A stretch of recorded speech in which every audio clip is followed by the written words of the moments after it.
Assalamualaikum warahmatullahi wabarakatuh. Alhamdulillah wassalatu wassalamu ala Rasulillah wa ala alihi wa sahbihi wa mawalah wa la hawla wa la quwwata illa billahi wa ba'd.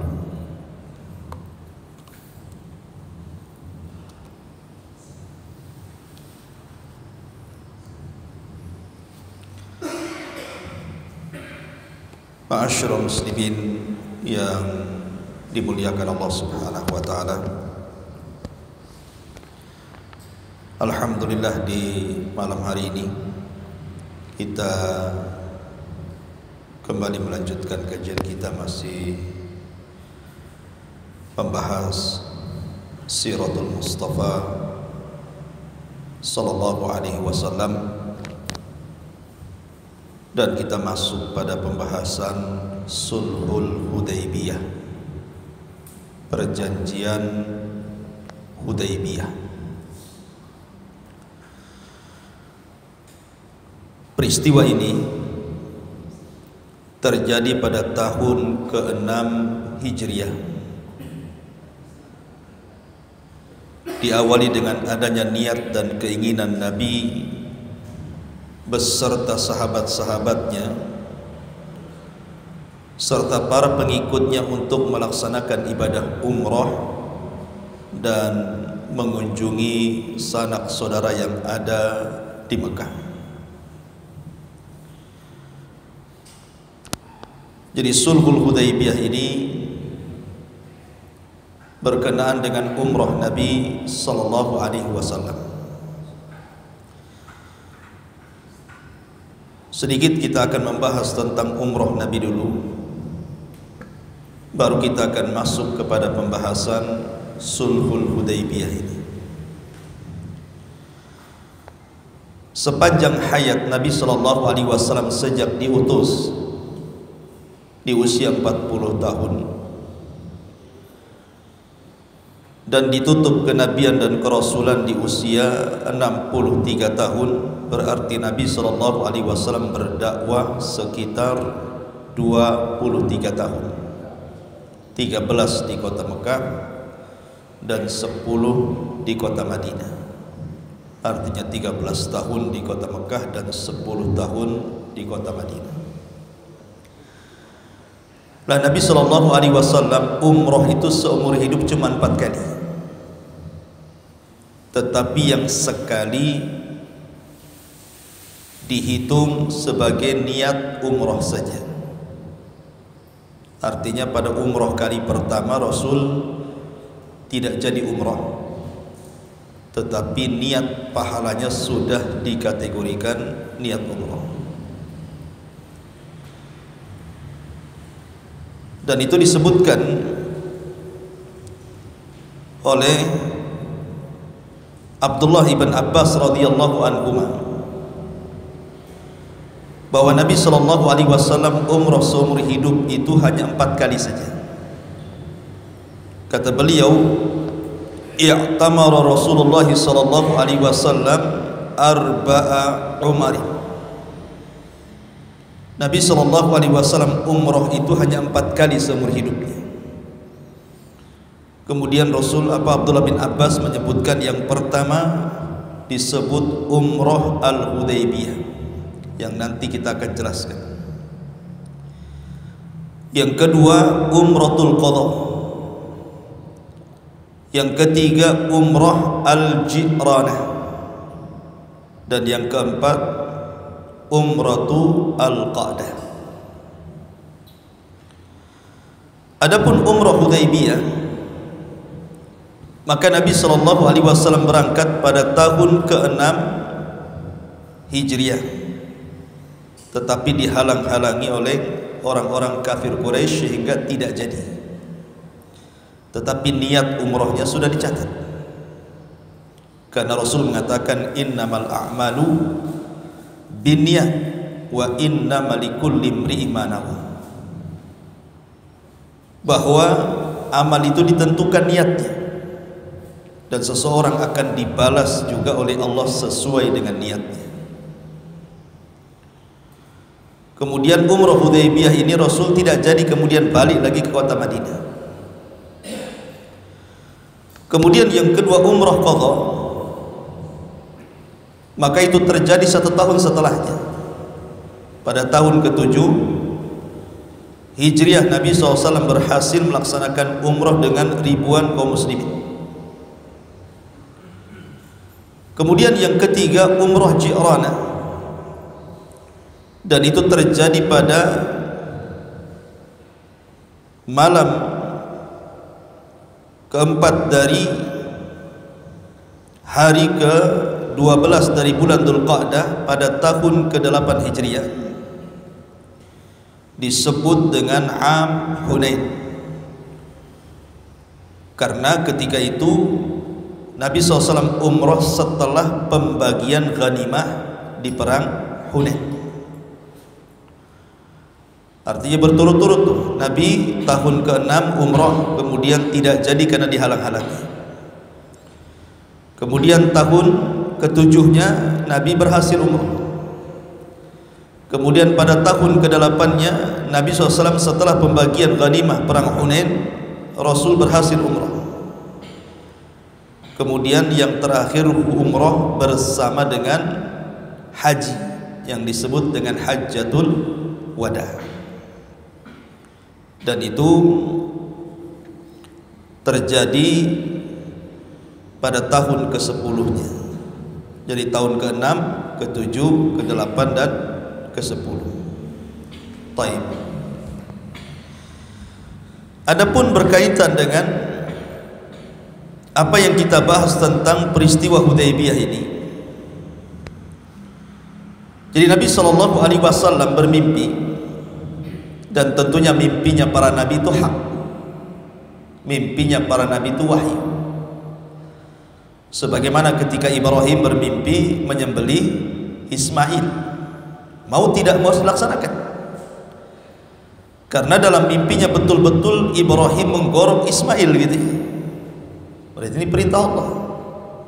Makanya dia katakan kepada Ismail, inni ara fil manami anni adbahuka fangdur madza tara. Wahai putraku, semalam aku bermimpi lo menyembelih dirimu, macam mana pendapatmu? Maka Ismail, karena dia ibnu Nabi, anak Nabi, dia mengatakan, ya abatif al-ma tu'mar satajiduni insyaallahu minas sabirin. Kalau ini perintah Allah, lakukan saja. Subhanallah ya. Lah Nabi SAW dalam mimpinya, dia bermimpi bahwa dalam mimpinya dia mengelilingi Ka'bah tawaf. Lah saking bahagianya, tetapi waktu itu kan Nabi SAW tidak diperlihatkan bahwa umroh ini akan ada halangan dari orang-orang kafir Quraisy gitu kan. Sehingga kabar gembira mimpi ini kemudian disampaikan kepada para sahabat. Tentunya para sahabat, khususnya orang-orang muhajirin, senang. Kenapa? Karena mereka sudah meninggalkan banyak keluarga mereka di Mekah, sehingga sekalian umroh ingin berjumpa dengan keluarganya. Makanya keinginan Nabi SAW bersama para sahabatnya untuk melaksanakan ibadah umrah ini juga sekalian mengunjungi sanak saudara yang berada di Mekah. Itu sebab tujuan daripada umrah Hudaybiyah yang pertama ini. Ma'asyiral muslimin yang dimuliakan Allah Subhanahu wa taala, maka berangkatlah Nabi SAW. Ada yang mengatakan jumlahnya sekitar 1.400 para sahabat. Ini jumlah yang cukup fantastis ya kan? Karena kan di Mekah walaupun 13 tahun berdakwah, tetapi kan tidak banyak yang mengikuti Nabi. Kemudian setelah 6 tahun berdakwah di kota Madinah, Nabi berkembang dakwahnya sampai-sampai kemudian ketika umroh pertama saja Rasul berhasil membawa 1.400 orang. Ini kan tidak semua yang ingin ikut umroh bersama Nabi SAW. Bertolaklah Nabi sallallahu alaihi wasallam pada bulan Dzulqa'dah tahun ke-6 Hijriah dengan 1400 sahabat Rasul yang siap umrah dari kalangan Muhajirin dan Ansar, dan membawa unta-unta, sapi-sapi dan kambing-kambing untuk dijadikan sembelihan, hadiyu namanya, untuk membuktikan bahwa kedatangan Rasul bukan untuk menyerang. Jadi bukti bahwa Rasul datang ke kota Mekah bukan untuk menyerang, murni untuk umrah itu, dengan dibawanya kurban-kurban hadiyu yang siap disembelih untuk dihadiahkan di Mekah untuk para fuqara dan masakin Mekah. Sebab kalau tidak bawa hewan-hewan kurban ini, tentu orang-orang Mekah akan menyangka Rasul akan menyerang. Tapi dengan membawa unta, sapi, kambing untuk hadiah bagi penduduk Mekah, maka nyatalah bahwa Rasul dan para sahabatnya tidak hendak berperang, tetapi murni ingin melaksanakan ibadah umrah. Ketika sampai di Asfan antara Mekah dan Madinah, maka tiba-tiba Nabi sallallahu alaihi wasallam, Nabi itu kan punya unta namanya Qaswah. Unta itu namanya Qaswah. Jadi sudah rombongan bersama para sahabat. Tiba-tiba untanya yabruk. Yabruk itu artinya kalau unta berdiri ke duduk itu disebut yabruk. Ya, dalam bahasa Arab langsung deprak gitu bahasa kitanya ya. Padahal unta itu tidak mungkin serta-merta ketika jalan langsung duduk istirahat, itu tidak mungkin, kecuali disuruh tuannya. Kalau disuruh tuannya duduk, baru duduk dia kan. Ini enggak, Rasul tidak menyuruh dia duduk, tiba-tiba unta ini langsung duduk gitu kan. Kemudian sahabat mengira bahwa untanya Rasul, Qaswah ini, sudah bermaksiat kepada Nabi SAW. Maka Nabi SAW mengatakan, tidak, untaku ini tidak bermaksiat, pasti ada yang mencegah dia untuk memasuki batas haram. Dari sini Nabi SAW mengatakan, walladzi nafsi biyadi la yas'aluni huttatan yu'adzimuna fiha hurumatillah illa a'tahum iyaha. Demi zat yang jiwaku berada di tangannya, kalau mereka orang-orang musyrik itu, orang-orang kafir Quraisy itu meminta kepadaku satu garis yang harus aku utamakan atau aku muliakan padanya dari kemuliaan-kemuliaan Allah, pasti aku akan berikan. Pasti ini ada apa-apanya. Tidak mungkin tiba-tiba unta kemudian langsung duduk, pasti ada masalah. Karena kita tahu bahwa unta yang seperti ini itu pernah terjadi kepada siapa? Kepada Abraha. Tetapi Abraha itu kan bukan naik unta, naik gajah kan. Itu pun terjadi, di mana gajahnya Abraha langsung duduk gitu ya. Apabila kemudian dicambuk suruh ngarah ke Mekah, dia nggak mau. Tapi kalau ngarah ke tempat lain dia mau. Rupanya itu alamat bahwa Allah tidak meridhai Abraha masuk dan menghancurkan Ka'bah sehingga diutus burung ababil. Tapi tentu berbeda Abraha dengan Nabi sallallahu alaihi wasallam. Nabi tidak hendak menghancurkan Mekah kan gitu. Cuman ini ada tanda-tanda bahwa ada masalah. Maka Nabi SAW kemudian menyuruh para sahabat untuk turun dari tunggangan-tunggangan mereka, unta-unta mereka, kuda-kuda mereka, beristirahat di tempat itu, di tempat Asfan antara Mekah dan Madinah, yang sekarang disebut Sumais namanya, dan ada masjidnya di situ. Lah ketika itu orang-orang Quraisy tentu sudah mendengar kabar kedatangan Rasul. Sekali lagi, orang-orang Quraisy ini sudah suudzon dulu. Jangan-jangan Nabi dan para sahabat datang untuk menyerang. Makanya kemudian orang-orang Quraisy langsung mengumumkan kepada setiap kabilah Quraisy untuk melindungi Ka'bah. Maka bergabunglah banyak kabilah ketika itu, termasuk dari Thaqafi, dari Taif, dari Ahabis, dan banyak lagi kabilah bergabung, dikhawatirkan memang kedatangan Rasul menyerang Mekah gitu ya. Akhirnya kemudian setelah itu kemudian orang-orang Quraisy mengutus utusan. Ingat Nabi itu dia tidak berjalan dari tempat itu selama 20 hari lebih, sambil berusaha untuk memahamkan orang-orang Quraisy itu bahwa kedatangannya bukan untuk perang, hanya untuk melakukan umroh itu saja. Akhirnya terjadi dialog antara pihak Rasul saling mengutus utusan dan pihak orang-orang Quraisy.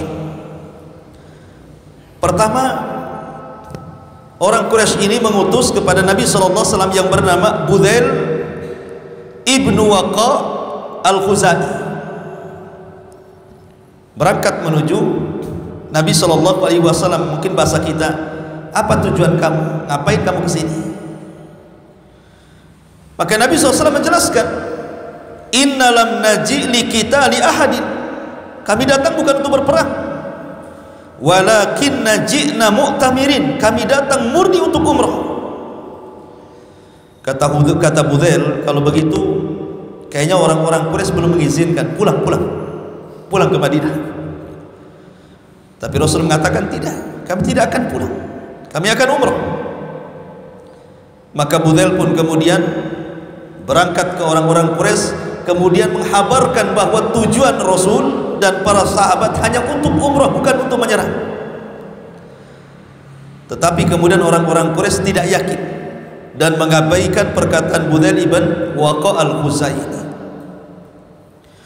Kemudian setelah itu orang-orang Quraisy mengutus lagi seorang yang bernama Urwah ibn Mas'ud al-Thaqafi. Urwah ibn Mas'ud al-Thaqafi ini termasuk orang yang sering safar.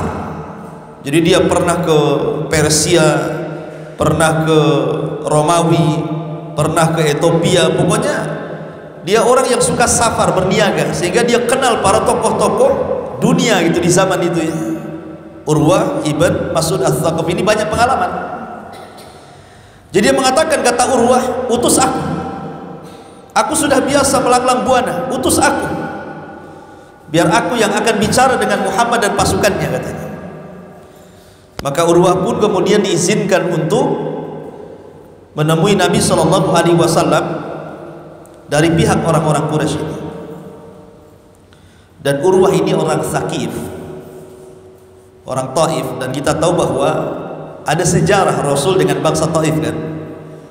Ketika Nabi SAW di permulaan dakwah di Quraisy, kemudian tidak diterima di Mekah, akhirnya dakwah ke Taif. Sampai di Taif kan dilempari batu ya. Kemudian Nabi SAW harus keluar dari Taif 1 mil, lari bersama Zaid ibn Harithah karena dilempari batu. Bukan hanya orang laki-laki yang melempari, perempuan, anak-anak juga ikut menyakiti. Jadi ada sejarah gitu ya dengan kabilahnya Urwah ibn Mas'ud al-Thaqafi ini. Lah orang ini yang diutus kepada Nabi SAW.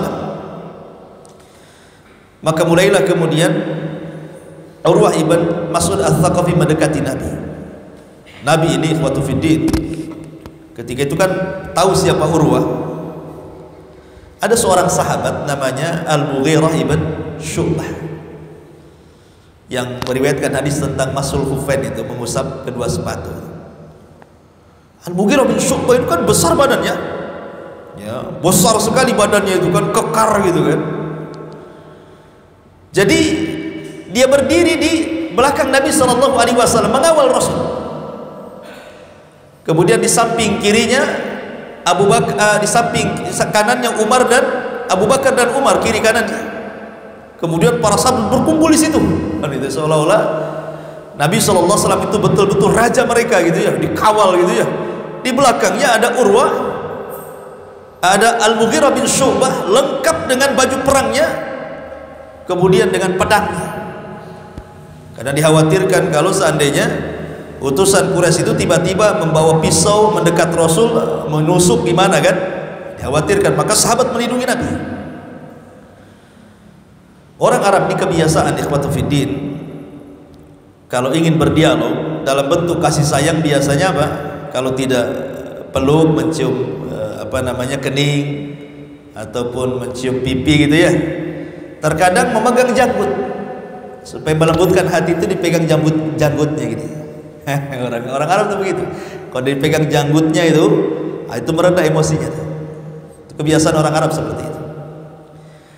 Jadi Urwah ini mendekat kepada Nabi SAW, kononnya ingin melembutkan hati Rasulullah. Maksudnya apa gitu ya?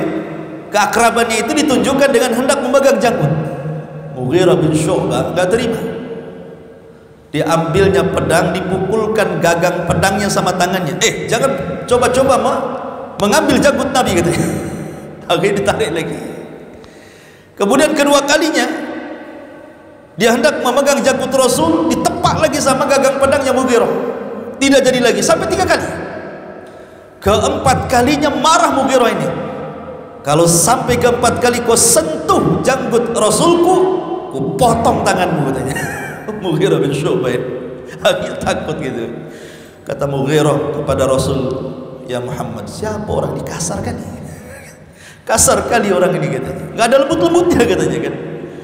Kata Nabi SAW, dia adalah anak paman, sama-sama dari kabilah Thaqif. Dia adalah Mughirah bin Syu'bah Ats-Tsaqafi katanya. Kamu enggak kenal dia katanya kan itu.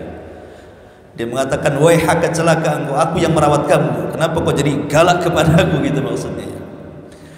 Ma'asyiral muslimin yang dimuliakan Allah Subhanahu wa taala, akhirnya kemudian Rasul menjelaskan kepada kepada Urwah bin Mas'ud Ats-Tsaqafi ini bahwa kedatangan dia bukan untuk menyerang Makkah. Memang murni ingin umrah. Sampaikan kepada tokoh-tokoh Quraisy. Maka berangkatlah Urwah bin Mas'ud Ats-Tsaqafi hendak memberitahu mereka. Dan Urwah ini kan melihat bagaimana pemandangan sahabat Rasul yang taat kepada Rasulullah, menjaga Nabi SAW. Kalau Rasul memerintahkan langsung dilaksanakan, kalau melarang sesuatu langsung berhenti. Dan itu disaksikan oleh Urwah saat berjumpa dengan Nabi. Jadi ketika dia sampai kepada orang-orang Quraisy, dia mengatakan apa? Dia mengatakan, wallahi laqad wafattu 'alal muluk wa wafattu 'ala Qaisar wa Kisra wan Najasi, wallahi in ra'aitu malikan qad yu'addimuhu ashabuhu ma yu'addimu ashabu Muhammadan, wallahi in tanakhama nukhamatan illa waqa'at fi kaffi rajulin minhum badallaka biha wajha wa jildah, wa idza amarahum ibtadaru amrahum, wa idza tawadda'a kadu yaqtatiluna ala wadu'ihi, wa idza takallama hafadhu aswatahum wa ma yuhidduna ilaihi nadhara ta'dhiman lahu wa innahu qad arada 'alaikum huttata rushdin faqbaluha, rawahul Bukhari. Jadi Urwah berceramah di hadapan orang-orang Quraisy dan mengatakan, kata Urwah, orang-orang Quraisy, aku ini biasa safar, aku sudah sampai kemana-mana, aku sudah melihat para raja, aku sudah berjumpa dengan Raja Romawi Kaisar, aku sudah berjumpa dengan Raja Kisra di Persia, aku sudah berjumpa dengan Raja Najasi di Ethiopia. Demi Allah katanya, aku tidak pernah melihat ada seseorang yang mentaati rajanya sedemikian rupa melebihi ketaatan para sahabat Rasul kepada Muhammad sallallahu alaihi wasallam. Apabila Muhammad meludah, ludahnya langsung diambil, diusapkan ke wajah sahabat dan kepada seluruh badannya. Apabila Nabi sallallahu alaihi wasallam berwudu, maka para sahabat hampir perang mengambil sisa wudunya.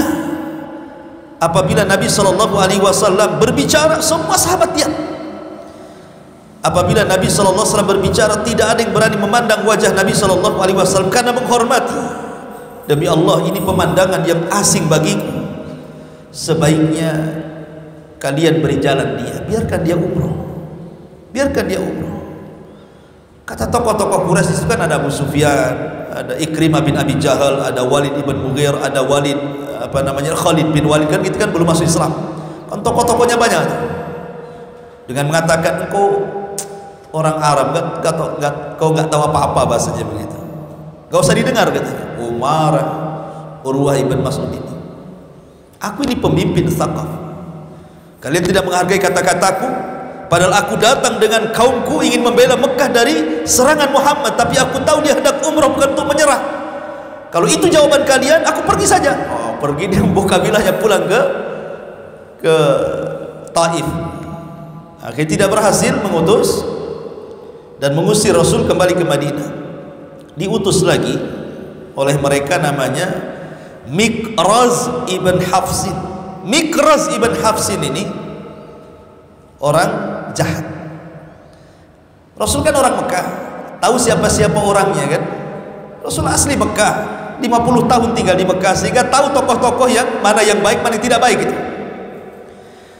Jadi ketika kemudian orang-orang Quraisy mengutus Mikraz ibn Hafs ini, Nabi sudah ngomong di hadapan para sahabat, huwa rajulun fajir, jangan didengar. Orang ini orang jahat, jangan didengar. Dia suka berkhianat. Kalau dia datang ngomong, biarkan dia ngomong, gak usah dipercaya kan gitu ya. Akhirnya kemudian Rasul yang mendengarkan gitu saja dan menyampaikan tujuannya hendak umrah, kemudian tidak banyak bicara, kemudian orang ini pergi. Akhirnya Nabi sudah tahu bahwa ini tidak bisa, ini kan utusan-utusan orang Quraisy nih. Ya, sekarang timbal balik. Kalau tadi utusan-utusan orang Quraisy, sekarang Rasul ingin mengutus bahwa meyakinkan kepada mereka bahwa Nabi SAW itu bukan dulu berperang, tapi sebelumnya orang-orang Quraisy pun mengutus, termasuk tokoh besar di Quraisy, ya,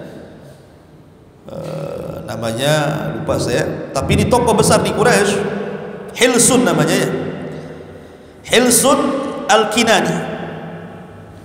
Hilsun Al-Kinani ini ikhwatu fillah yang dimuliakan Allah Subhanahu wa taala, namanya Al-Hilsu ibn Alqamah Al-Kinani, dan dia adalah pemimpin Ahabish namanya, kabilah besar, bahkan kabilah terbesar yang berusaha untuk melindungi Ka'bah.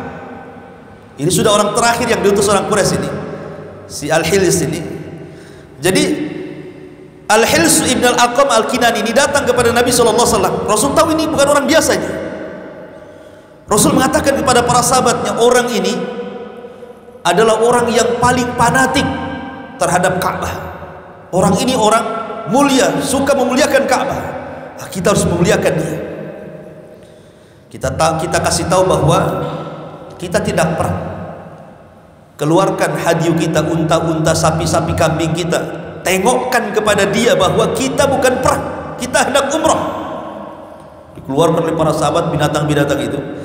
Dan binatang hadiu itu biasanya sudah ada tanda bahwa ini binatang untuk dihadiahkan, dikasih kalung gitu ya, dikasih tanda. Jadi orang-orang Mekah tahu bahwa ini binatang bukan untuk sembarang binatang, tapi ditandai bahwa ini untuk hadiah, dan orang-orang Quraisy tahu itu.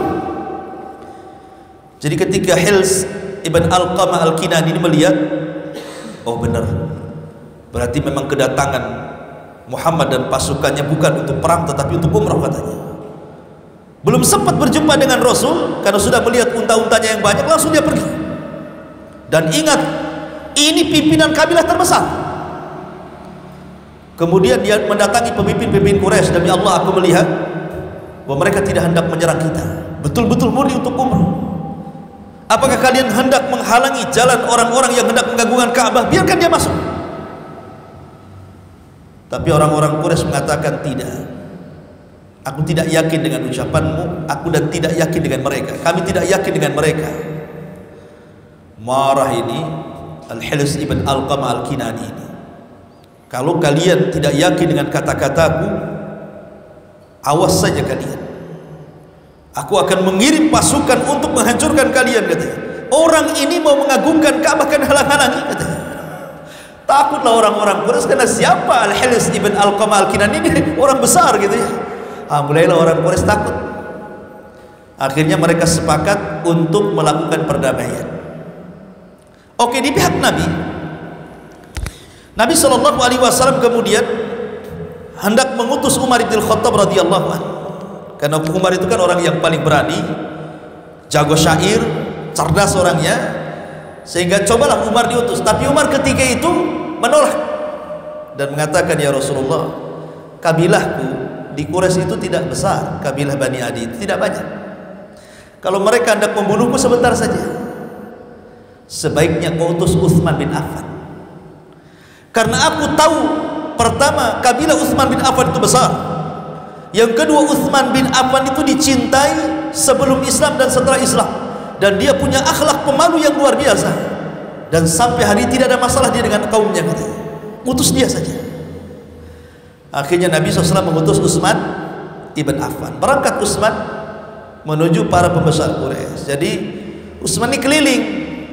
Nanti sebentar ke rumahnya Abi Sufyan ngomong, nanti sebentar ke rumahnya ini ngomong. Akhirnya membutuhkan waktu lama, karena lobi-lobi itu kan perlu waktu gitu ya. Lewat 1 hari kok Utsman tak balik. Masa hanya ngomong saja 1 hari kok tak balik gitu ya. Lewat 2 hari tak balik-balik. Lewat 3 hari tidak ada kabar. Lewat 4 hari, orang-orang sudah mengira jangan-jangan Utsman dibunuh.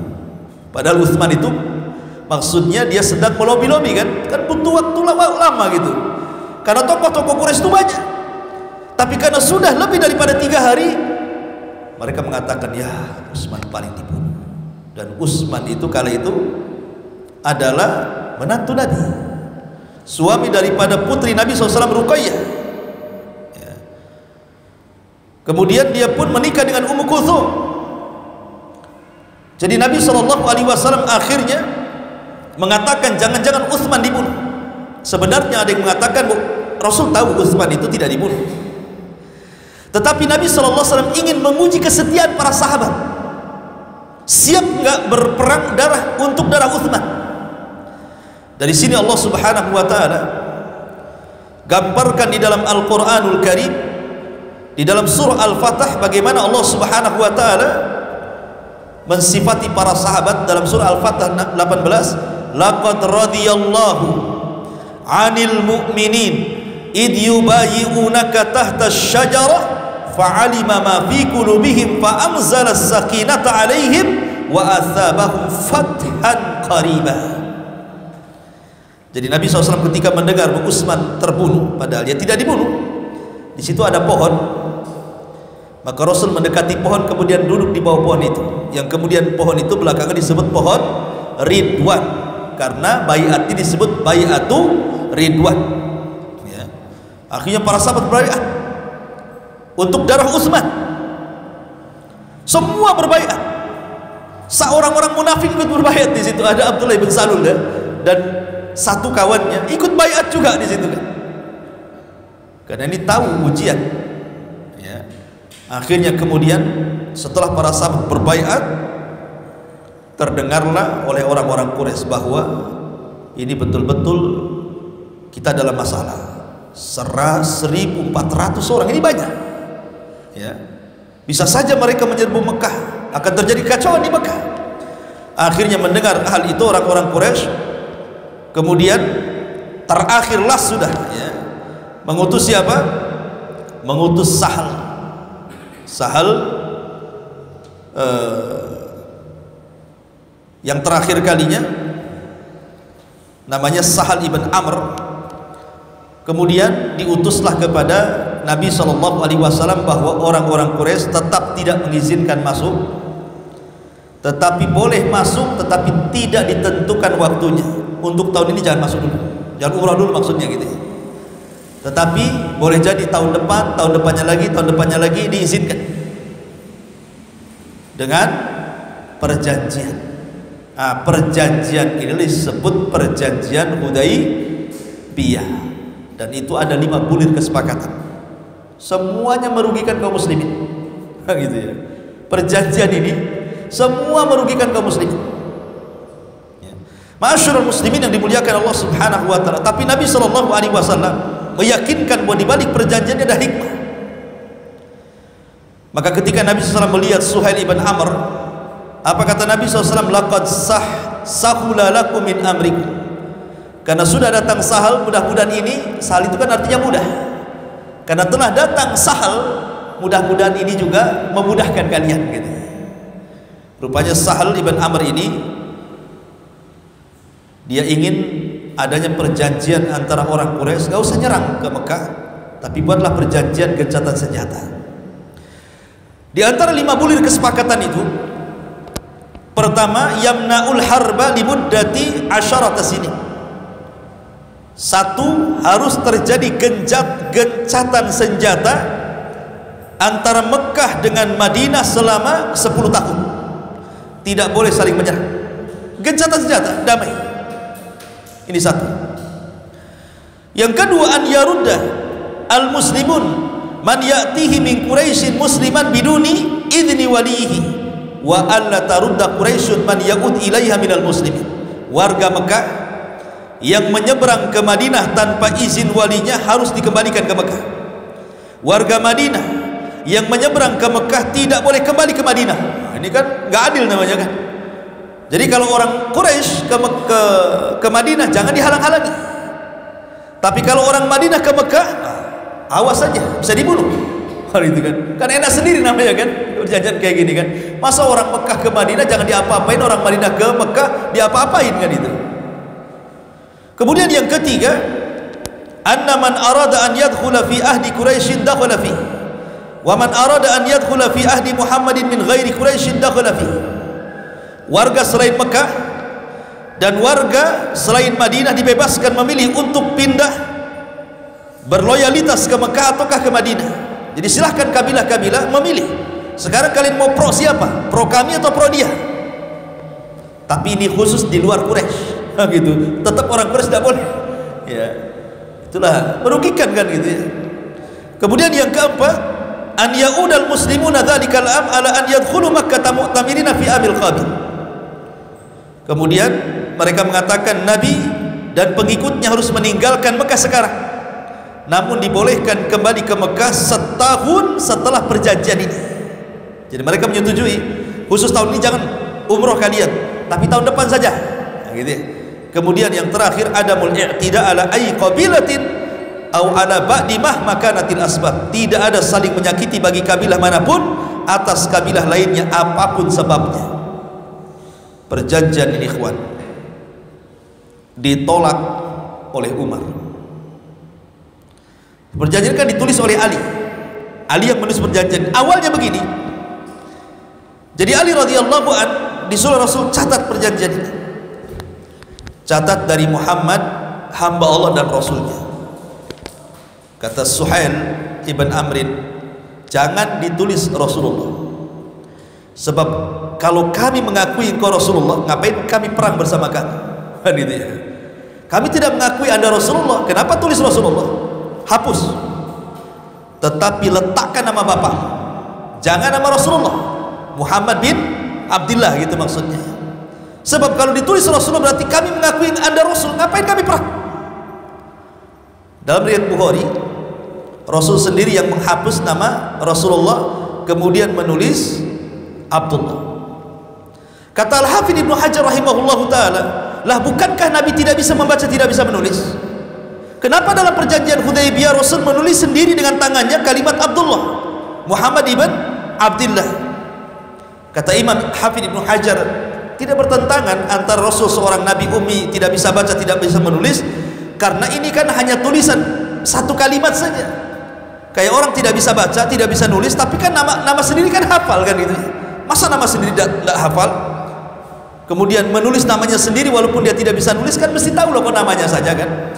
Tapi kalau untuk secara keseluruhan membaca kemudian menulis, ya Rasul tidak bisa, dia ummi. Itu penjelasan Al-Hafidz Ibnu Hajar rahimahullah ta'ala. Tapi yang jelas bahwa akhirnya Rasul menghapus nama Rasulullah dan menggantikan Abdullah. Kemudian ketika ditulis Bismillahirrahmanirrahim, mereka nggak mau. Tulis aja kalimat Allahumma Bismillahi Allahumma, jangan Bismillahirrahmanirrahim katanya. Akhirnya kemudian mereka pun mengikuti keinginan mereka. Tanazul Nabi SAW, ya sudahlah nggak apa-apa lah. Yang penting ini demi kebaikan kita. Umar bin Khattab radhiyallahu anhu datang kepada Nabi SAW. Dia tidak terima dengan perjanjian ini dan mengatakan, ya Rasulullah, alasta nabiyullah haqqa, bukankah kau nabi? Kata Rasul, bala ya, aku nabi. Kemudian Umar mengatakan, alasna alal haq, bukankah kita di atas kebenaran? Wa aduna alal batil, dan musuh kita di atas kebatilan? Kata Rasul, ya.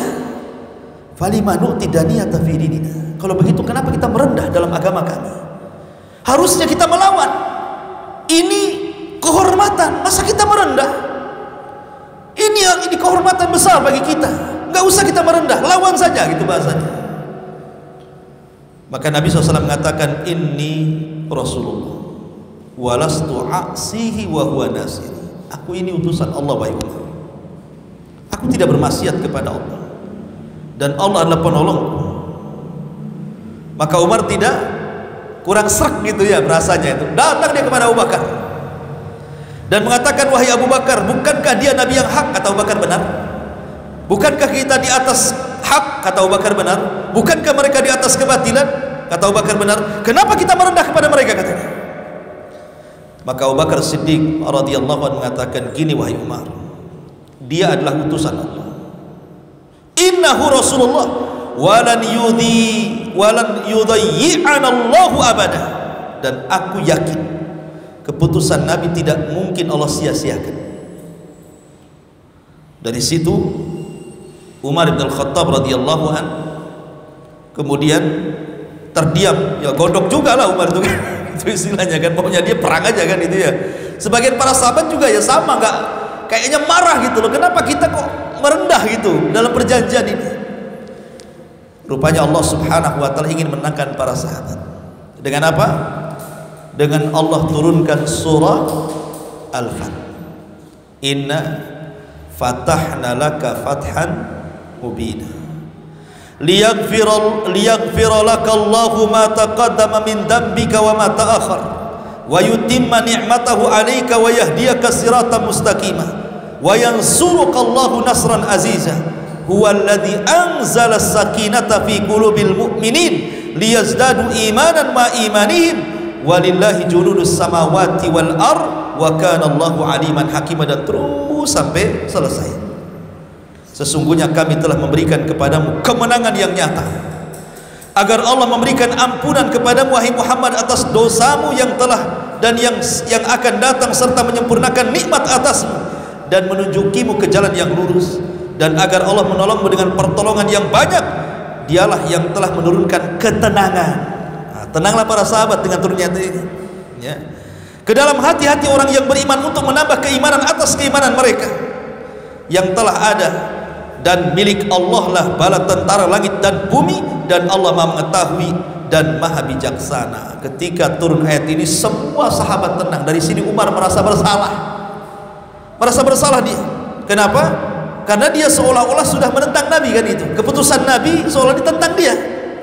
Dari situ ikhwatu fiddin memuliakan Allah Azza wa Jal, ketika Umar merasa bersalah, maka Umar pun mengatakan, maziltu asumu wa atasaddaqu wa usalli wa a'tid. Dan sejak kejadian itu, kata Umar, aku tidak pernah meninggalkan puasa, aku tidak pernah meninggalkan sedekah, aku tidak pernah meninggalkan salat, aku senantiasa memerdekakan budak-budak, karena takut ucapanku kepada Rasul menjadikan amalanku hilang. Sebab kejadian ini ya. Ma'asyiral muslimin yang dimuliakan Allah Subhanahu wa ta'ala, akhirnya Nabi SAW karena memang tidak jadi umrah, maka kemudian Nabi SAW memerintahkan para sahabat, kan mereka kan sedang pakai pakaian ihram ya. Bayangkan ya, kalau antum pengalaman umrah saja nanti, bagi yang belum umrah kan, itu seandainya umrah itu baru 4 hari atau 5 hari pakai melekat ihram itu kayaknya gimana gitu, gak enak gitu kan. Makanya umroh kan sebentar aja sebenarnya, umroh itu lebihnya ingin cepat-cepat pakai bagian biasa, tapi kan tidak bisa dicabut itu kecuali setelah tahallul kan. Setelah mencukur rambut baru boleh pakai pakaian biasa. Kalau belum tahallul tidak boleh ya kan. Akhirnya kemudian Nabi SAW memerintahkan para sahabat untuk mencukur rambut mereka. Sahabat tak mau. Akhirnya kemudian, karena ketika itu kan Rasul membawa salah satu istrinya namanya Ummu Salamah. Ummu Salamah. Kata Ummu Salamah gini, wahai suamiku, wahai Rasulullah. Ketika itu Rasul kan dongkol, kenapa sahabat tidak mau diperintah untuk mencukur rambut?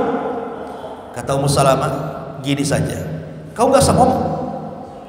Keluar, kemudian perintahkan tukang cukur, kemudian kau cukur rambutmu botak, sembelih hadyunya, pasti para sahabat ikut engkau, katanya. Akhirnya Nabi keluar mengikuti ide istrinya Ummu Salamah, karena memang di antara 11 istri yang paling berakal itu Ummu Salamah. Ya. Akhirnya kemudian Rasul pun keluar membotakkan membotak atau memendekkan kepalanya, rambut kepalanya, kemudian menyembelih hadyu sembelihannya. Akhirnya kemudian semua para sahabat ikut. Semua para sahabat ikut. Akhirnya mereka pun kembali dengan tidak jadi umroh dan berjanji akan umroh tahun depan. Tapi kan sudah dicatat pahala umroh, karena sudah ada niat umroh kan, otomatis sudah dicatat pahala umroh. Dan inilah umroh pertama yang dilakukan Nabi SAW di perjalanan pulang dari Mekah menuju Madinah. Kemudian turunlah surah Al-Fath. Inna fatahna laka fatham mubina. Kata Nabi SAW, laqad unzilat alayya ayah hiya ahabbu ilayya minad dunya jami'ah. Dia mengatakan, demi Allah telah diturunkan kepadaku satu ayat yang lebih aku cintai dari seluruh dunia dan isinya. Kemudian Nabi SAW membacakan inna fatahna laka fatham mubina. Maka Rasul pulang dengan membawa perjanjian. Tetapi ingat ikhwan, terkadang sesuatu yang sahabat benci dengan perjanjian ini, rupanya ini kebaikan bagi Islam. Makanya Allah mengatakan wa asa an takrahu syai'an wa huwa khairul lakum. Walaupun perjanjian ini bagi para sahabat sangat merugikan kaum muslimin, tetapi itu baik di sisi Allah. Sebab selama 10 tahun perjanjian ini kan tidak boleh saling menyerang. Tidak secara langsung ataupun langsung orang-orang Quraisy itu satu mengakui terhadap kekuasaan Islam. Ya kan? Mereka mengakui bahwa Islam itu sudah punya kekuasaan di Madinah. Ya kan? Mereka mengakui Islam sudah ada negara. Yang kedua, dari situ Nabi SAW leluasa berdakwah. Nanti setelah kisah ini kita akan mengkisahkan tentang kisah bagaimana Rasul SAW mengirim surat mengajak raja-raja untuk masuk Islam. Dikirimnya surat ke Kaisar, dikirimnya surat ke Kisra, dikirimnya surat ke Najasyi, dikirimnya surat ke Yaman.